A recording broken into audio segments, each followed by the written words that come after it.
আসসালামু আলাইকুম। আজকে আপনাদের সাথে শেয়ার করব দুধ চিতই পিঠা। এখানে আমি কিছু চিতই পিঠা বাহির থেকে কিনে নিয়ে আসলাম, দেখে ভালো লাগলো তাই নিয়ে আসলাম। এগুলো আমি দুধে ভিজাবো, দেখব এগুলো ফুলে কিনা।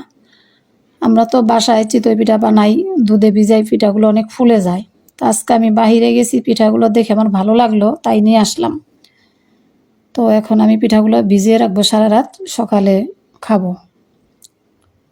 ভিডিওটি ভালো লাগলে লাইক, শেয়ার, কমেন্ট করে দিবেন, ফলো দিয়ে পাশে থাকবেন।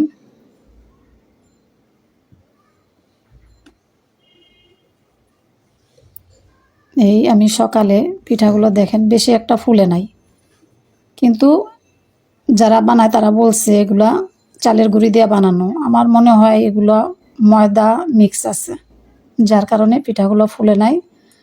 যাক, আমি এখন বুঝতে পারলাম যে বাইরের পিঠাগুলো আসলে তেমন একটা ভালো হয় না। সবাই ভালো থাকবেন, দোয়া করবেন। খোদা হাফেজ।